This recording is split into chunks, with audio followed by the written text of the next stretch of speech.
In this brief tutorial, I invite you to explore a resource that aims to assist researchers, physicians, and anyone interested in comprehending the scientific literature on long COVID.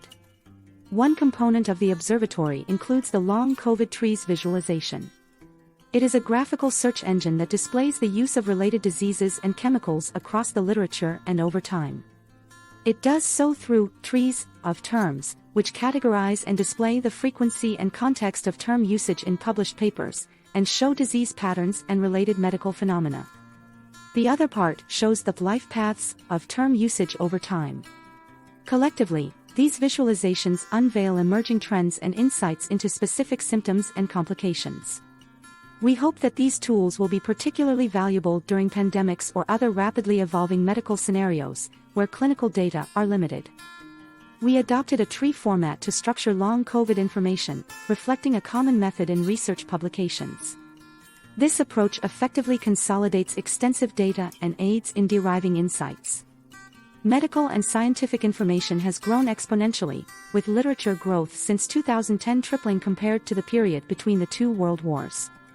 PubMed, with over 36 million biomedical citations and abstracts, has become too vast for complete analysis.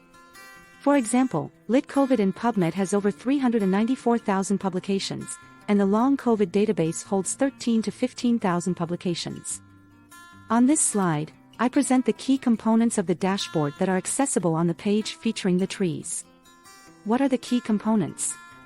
Positioned at the top of the screen are interactive filters facilitating refined searches based on journal impact factors, article citations, subjects in papers, for example, patients, children, etc. Document types. In the center of the page, you can switch between a disease or chemicals tree by using the radio buttons. The disease tree encompasses comorbidities, symptoms, and complications emerging post-COVID-19. Underneath the tree switches, the top categories in a selected tree are displayed. Clicking on each category brings analysts down the specific part of the tree and highlights relevant nodes and lines between them. Finally, at the bottom of the screen, an interactive table displays documents. This table allows for seamless document searches directly within its interface. The dashboard comprehensively showcases all documents within the collection and is adaptable, enabling dynamic customization and reconstruction for specific queries. Short screen capture shows how the tree search works. You can search for symptoms and diseases related to long COVID. Start typing a term. After that, the visualization will offer you several options with similar terms. Choose the one that matches your needs. Select it, and then click Search. Once the results are retrieved, the visualization will show you the tree with the terms which appear in the paper about the disease or symptom. You can observe the retrieved tree, or study the top-level categories to understand the overall picture about long COVID. Switch to the chemical tree and observe its structure. Filter the tree by subjects, document types, citations, and journal impact factors by clicking or selecting bars or ranges on the plots. At the bottom of the screen, you can read the papers from which the terms were derived. Before delving into the details of lifepaths, let me explain the methodology employed in their generation. At the heart of our model is the sigmoid. Think of a sigmoid like a kind of curve on a graph with an S-shape, green plot on the slide. Imagine the sigmoid represents how something changes over time. The curve has a starting point, also called floor, a middle, also known as inflection point, and an end where events become saturated and reach plateau.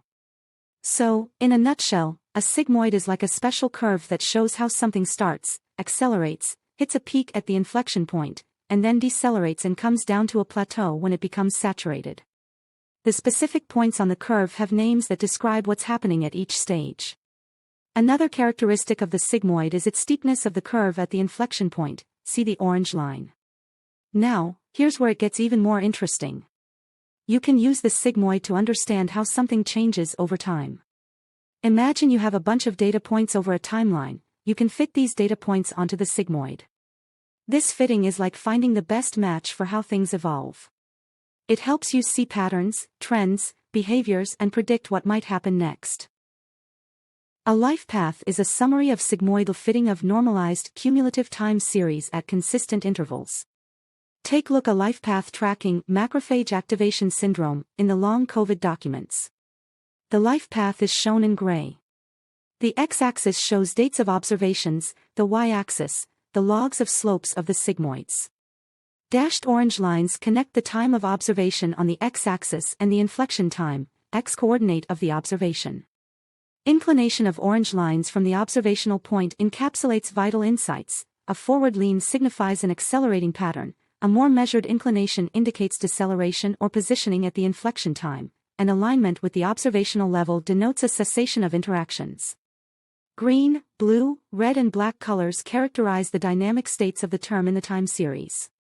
Like orange lines, they indicate acceleration, deceleration, inflection time, and deactivation. Zigzags and loops in the lifepath indicate rapid acceleration followed by a slowdown. Such patterns suggests fluctuations in speed, portraying dynamic and possibly complex behaviors. Clicking on any point of the lifepath shows the latest sigmoid fitting. Overall, we can say that this term appeared in 40 documents over time. At first, it went through inflection points, acceleration, and deceleration. And in the middle in 2022 it became deactivated. The long COVID lifepaths act as dynamic trajectories, providing a visual representation of the evolving patterns within documents related to diseases and chemical terms. These lifepaths illustrate the journey of terms through the parameter space. On the graphical representation, the x-axis corresponds to the time of analysis, while the y-axis signifies the log slope of the sigmoid curves. Each lifepath is marked by events, represented by dots, symbolizing the outcomes of fitting term time series to sigmoid curves. The color-coded dots are instrumental in conveying analysis results. Green dots indicate an acceleration in term occurrences, red dots signify deceleration, blue dots mark positions at the inflection time, and black dots denote deactivation events. In essence, the lifepaths offer a visual narrative, portraying collective and individual behaviors of terms. Additionally, the table positioned under the plot provides more detailed information about each term, including categories, matching top categories in the trees, start and end dates, the duration of active days, and their respective statuses. All dots on the plot are clickable. They open up the latest sigmoidal fits for each term. To see individual paths, use the search bar above the table. The table might give several results. Select the desired result by clicking on the active checkbox. This will show a single life path of the plot. This particular plot has a zigzag, which implies a complex behavior involving extreme acceleration and then slow down. The plot can be filtered by categories too. Such filtering shows the behavior of an entire group.